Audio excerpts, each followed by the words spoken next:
Da mesi, anzi da anni, siamo perseguitati da una parola, da una entità. I mercati, tutta una parola. Vediamo lunedì come reagiranno i mercati. Chissà cosa penseranno i mercati di questa manovra politica. I mercati prenderanno bene queste dichiarazioni del ministro? I mercati insegneranno agli italiani come votare.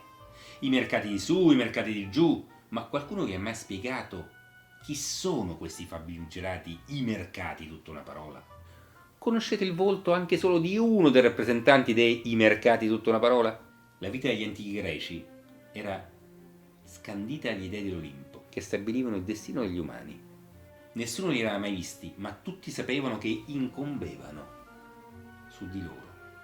E quando qualche umano usciva dalla retta via, gli dei apparivano tra i mortali sotto false sembianze. Una volta un guerriero, un'altra volta un'ancella, un'altra ancora un contadino, facendo rinsavire il malcapitato.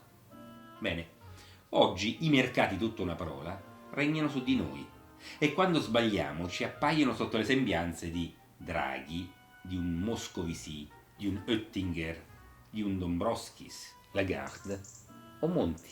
Tutti proiezione dei mercati, tutta una parola, pronti a spiegarci cosa fare, cosa dire, come vivere. Volete sapere che faccia hanno i mercati, tutta una parola? Hanno il volto di non più di un centinaio di uomini d'affari e di un centinaio di banche o fondi di investimento. Tutte le società in questione posseggono le quote azionarie l'une delle altre. Tutti i manager in questione siedono in molti consigli di amministrazione. Avete presente le case regnanti europee dell'Ottocento? Erano tutti cugini tra di loro e quando non lo erano si sposavano. Un'unica grande famiglia. In particolare, 3 fondi di investimento dominano su tutti.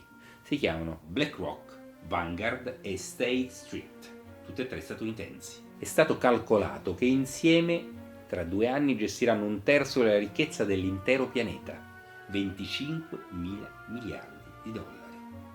Insieme, perché i principali azionisti di BlackRock sono Vanguard e State Street, i principali azionisti di Vanguard sono State Street e BlackRock e i principali azionisti di State Street sono BlackRock e Vanguard.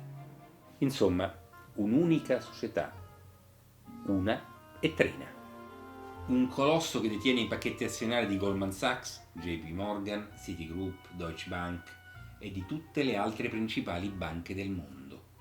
Un colosso che è anche principale azionista dei 2 principali arbitri delle borse e dei titoli di Stato, Moody's e Standard & Poor's. Insomma, la triade dai voti che determinano il destino di società e di nazioni, sulla base dei quali compra i titoli di società e di nazioni.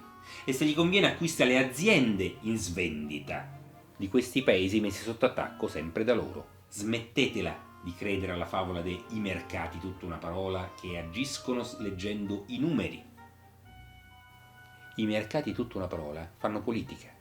Seguono i numeri solo quando questi possono distruggere un paese per poi comprarlo ai saldi. I mercati, tutta una parola, non rappresentano il destino della nostra società, ma il suo cancro.